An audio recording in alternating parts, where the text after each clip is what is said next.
Hello student, I am Satvir Singh and today we will start our fifth chapter more about HTML for class 8. Last class में हमने HTML के बारे में पढ़ा था और उसके कुछ बेसिक कमांड्स के बारे में देखा था कि HTML क्या होता है और उसको हम किस तरीके से यूज करते हैं। आज हम कुछ एडवांस कमांड के बारे में देखेंगे और साथ ही साथ कुछ HTML के जो बेसिक कमांड्स हैं उनको रिकॉल भी करेंगे कि हमने किस तरीके से इन कमांड्स को यूज करना है और किस तरह से हमें वेब पेज को प्रिपेयर करना है। सो स्टार्ट करते हैं आज की class. So our first heading is recalling basic HTML tags. HTML और hypertext markup language is a layout specification script that is used for creating web pages. यानी कि HTML क्या है, इसका फुल फॉर्म होता है हाइपरटेक्स्ट मार्कअप लैंग्वेज और ये एक तरह से स्क्रिप्टिंग लैंग्वेज है, स्क्रिप्ट स्पेसिफिकेशन है जिसके थ्रू हम वेबसाइट के वेब पेजेस का लेआउट क्रिएट करते हैं। अब हम प्रीवियस क्लास में कुछ बेसिक टैग्स के बारे में पढ़े थे, उनको एक बार जल्दी से रिकॉल कर लेते हैं। First, HTML tag. Every HTML document begins with an HTML tag and ends with an HTML tag. यानी कि कोई भी हम वेबसाइट के वेब पेज को डिज़ाइन करते हैं तो उसकी स्टार्टिंग जो होती है वो HTML टैग से होती है और उसकी हम क्लोजिंग भी क्या करते हैं, HTML टैग से करते हैं ताकि वो वेब पेज का जो डॉक्यूमेंट है वो एंड हो सके। Next, body tag. Body tag enclose the main content of A web page in an HTML document. हमारे HTML डॉक्यूमेंट का जो मेन कंटेंट होता है वो हमारे बॉडी टैग के अंदर आता है। Next, P tag. This tag is use to create a paragraph on the web page. अगर वेब पेज में हमें किसी पैराग्राफ को इम्प्लीमेंट करना है तो उसके लिए हम P टैग का यूज करेंगे। Then next, BR tag. This tag is use to create a line break on a web page so that text can be displayed from the next line. अगर हम अपने टेक्स्ट को next line से display करना चाहते हैं तो line break के लिए हम BR टैग का यूज करेंगे। Next, HR tag. This tag is use to create horizontal line of a specified with on a web page. हम अपने अकॉर्डिंग अगर हॉरिजॉन्टल लाइन को एक स्पेसिफाइड विथ पे शो करना चाहते हैं किसी वेब पेज में तो इसके लिए हम HR टैग का यूज करेंगे। Next, font tag. This tag is use to change the font properties of the text. अगर हम अपने वेब पेज में फॉन्ट स्टाइल को चेंज करना चाहते हैं जैसे फॉन्ट का कलर, फॉन्ट की साइज या फॉन्ट का फेस यानी कि उसकी स्टाइल, तो हम फॉन्ट टैग का यूज करते हैं। नेक्स्ट, A टैग और anchor tag. It is also known as anchor tag. It is use to create hyperlinks on a web page. Web page पे अगर हमें हाइपरलिंक क्रिएट करना है तो हम एंकर टैग यानी A टैग का यूज करेंगे। Next heading, creating a new web page. We have already learn to create a web pages in the previous class with the help of the basic tags we learned there. Let us create a new web page that will serve as the HTML home page of our website that we will create through the chapter. यानी कि हमने already देखा है कि हम web page को किस तरीके से क्रिएट करते हैं और उस पर किस तरीके से बेसिक टैग्स का यूज करते हैं। हम इस चैप्टर में एक बेसिक होम पेज क्रिएट करेंगे और उसको देखेंगे किस तरीके से हम HTML का वेब पेज यूज करते हैं या इम्प्लीमेंट करते हैं HTML में। तो इसके स्टेप देख लेते हैं। Open a new blank notepad file and type it in the HTML code as shown below. यानी कि हम नोटपैड की एक फ़ाइल खोलेंगे, ब्लैंक फाइल, और उसमें हम अपने कोड को राइट करेंगे जैसे कि हम यहाँ देख सकते हैं। जो हमने बेसिक कोड हमने लास्ट क्लास में देखे थे उसको। Save the file by the name incredibleindia.html. View the HTML document file in a web browser by right clicking on the HTML file pointing to open with the option and then choosing by web browser from the list. इसके बाद हम अपने file को save करेंगे और उसका नाम देंगे incredibleindia.html क्योंकि ये .html हमारे वेब पेज का एक्सटेंशन है और हम इसे वेब ब्राउज़र पे रन करेंगे। वेब ब्राउज़र पे रन करने के लिए हम अपने फाइल को सिलेक्ट करके उस पर राइट क्लिक करेंगे, फिर ओपन ऑप्शन को चूज करेंगे। वहाँ ओपन विथ जैसे ही हम क्लिक करेंगे हमारे पास ब्राउज़र की लिस्ट आ जाएगी। हम जिस ब्राउज़र पे उसको ओपन करना चाहते हैं यानी कि जो भी हमारे सिस्टम पे इंस्टॉल है जैसे क्रोम, ओपेरा, मोजिला फायरफॉक्स, हम किसी एक ब्राउज़र को सिलेक्ट करेंगे और उसको सिलेक्ट करने के बाद उस अपने HTML पेज को उसको रन करेंगे। Next heading, adding images to a web page.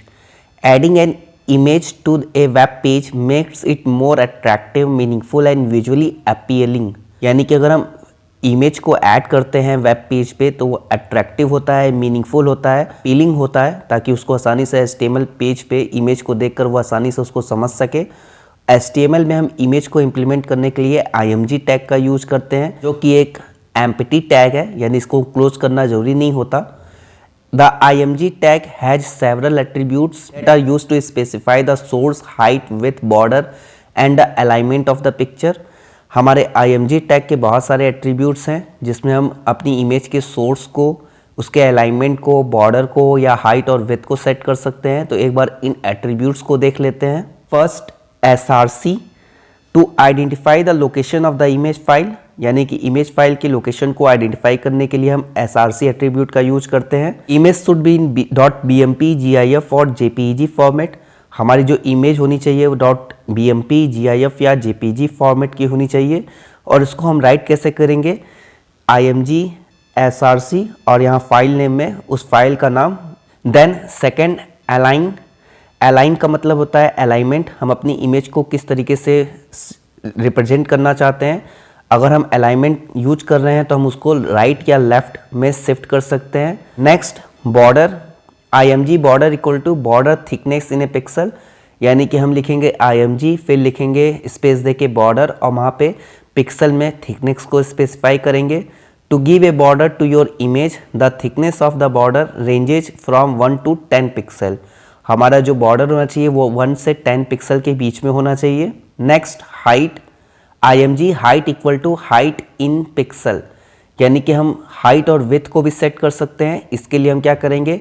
IMG tag का यूज करेंगे और स्पेस देके हाइट, और फिर हाइट का जो भी हमें साइज देना है पिक्सल में वो स्पेसिफाई करेंगे। सेम ऐसे ही विड्थ के लिए भी हम यूज करेंगे। इससे हम अपनी इमेज की हाइट और विड्थ को सेट कर सकते हैं।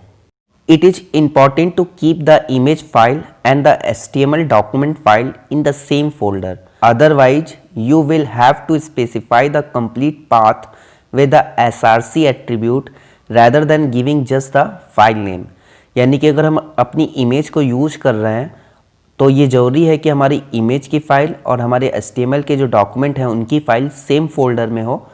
उस सिचुएशन में हम SRC एट्रीब्यूट में डायरेक्ट फाइल का नाम स्पेसिफाई कर सकते हैं। अगर वो सेम फोल्डर में नहीं है तो उस सिचुएशन में हमें पूरा लोकेशन यानी पूरा पाथ स्पेसिफाई करना होगा। Next heading, centre tag. The centre tag is a container element and it is used to align text or image in the center of the web page. यानी कि web page में अगर हम अपने text को या इमेज को centre position पे सेट करना चाहते हैं तो इसके लिए हम सेंटर टैग का यूज करते हैं।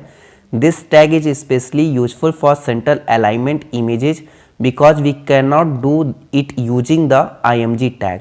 हम IMG टैग के अलाइन एट्रीब्यूट के थ्रू इमेज को सेंटर में नहीं कर सकते, इसलिए ये बहुत ही इम्पॉर्टेंट टैग है। अगर हम IMG टैग को यानी इमेजेस को सेंटर में प्लेस करना चाहते हैं तो उस सिचुएशन में हमें सेंटर टैग का यूज करना होगा। इसका सिंटैक्स देख लेते हैं। सबसे पहले हमें सेंटर टैग को लिखकर उसको बिगिन करना है और उसके बाद हमारा जो भी टेक्स्ट या इमेज है उसको स्पेसिफाई करना है और फिर लास्ट में सेंटर टैग को क्लोज कर देना है। जैसे हम यहाँ एग्जाम्पल में देख सकते हैं, हमने यहाँ पे सेंटर लिखा, फिर हमने लिखा IMG SRC equal to elephant.jpg और फिर सेंटर टैग को क्लोज किया। तो यहाँ पे हमारा आउटपुट पे जो हमारे एलिफेंट की इमेज है वो वेब पेज में सेंटर पोजीशन पे अलाइन हो गई। Next heading, list in HTML। A number of related items or names written in a sequence is called a list. अगर हम कुछ सब पॉइंट्स को या नेम्स को लिस्टिंग में शो करना चाहते हैं तो HTML में हमें लिस्ट ऑप्शन को यूज करना होगा। While working in MS Word, we have learned to create two types of list, ordered and unordered. HTML allow us to create both these type, the list using the UL tag and OL tag respectively. MS Word में same हम यही चीज़ order tag और unordered tag के through कर सकते हैं। HTML भी हमें ये फैसिलिटी प्रोवाइड करता है कि हम लिस्ट यूज कर सकें और अनऑर्डर्ड के लिए UL टैग और ऑर्डर्ड लिस्ट के लिए OL टैग को हम यूज करते हैं। Creating unordered list. Unordered list or bulleted list are used when the items in a list are not required to be in a specific order. Unordered list जिसको हम bulleted list भी कहते हैं, अगर वो सीक्वेंस में नहीं है तब हम इसका यूज करेंगे यानी कि अगर हमारे आइटम्स जो हैं वो सिक्वेंशियल फॉर्म में नहीं है तो उस सिचुएशन में हम यूएल टैग यानी अनऑर्डर्ड लिस्ट का यूज करेंगे। और इसको यूज करने के जो रूल्स हैं उनको देख लेते हैं। An unordered list is enclose with in the UL tag, यानी कि हम इसको यूएल टैग के थ्रू यूज करेंगे, यानी कि ये कंटेनर टैग है इसलिए इसकी ओपनिंग और क्लोजिंग दोनों होनी कंपलसरी है, मैंडेटरी है।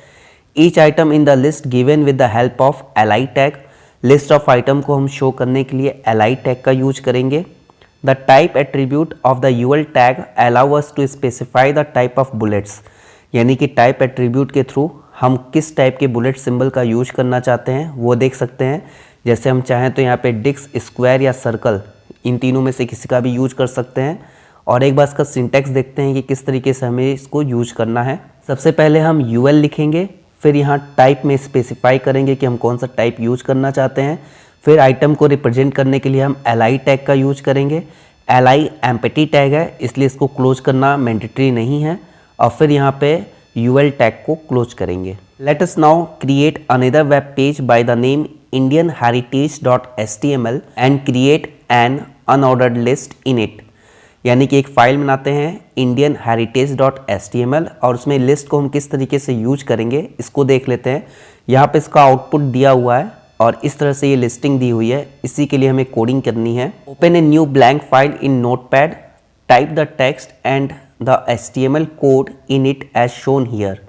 Save the file by the name indianheritage.html, यानी कि हम एक नई नोटपैड पे फाइल खोलेंगे और जो HTML का कोड यहाँ पे दिया हुआ है इस कोड को हम टाइप करेंगे और फाइल को सेव करेंगे indianheritage.html नाम से। Type the UL tag in it as shown to create unordered list of the names of the various historical monuments of India। और इसके बाद यूएल टैग में मॉन्यूमेंट्स ऑफ इंडिया को, जो भी हमारे इंपॉर्टेंट वेरियस जो हिस्टोरिकल मॉन्यूमेंट्स हैं उनको यूएल टैग में प्लेस करेंगे। इसके बाद नोटपैड की फ़ाइल को सेव करेंगे .html एक्सटेंशन में अपनी फ़ाइल को देके और फिर एज यूजुअल उसको वेब ब्राउज़र पे ओपन करेंगे। तो स्टूडेंट, उम्मीद करता हूँ आज की क्लास आपको समझ में आई होगी। अपनी ऑनलाइन स्टडी को कंटिन्यू रखें और अभी तक आपने हमारे चैनल को सब्सक्राइब नहीं किया है तो सब्सक्राइब जरूर करें ताकि इस तरह की इंपॉर्टेंट वीडियोज़ आप तक पहुंच सके। और बेल आइकन को ज़रूर प्रेस करें ताकि जो भी मैं कोई वीडियो अपलोड करूं उसका नोटिफिकेशन आप तक पहुंच सके। So stay safe, stay healthy. Thank you.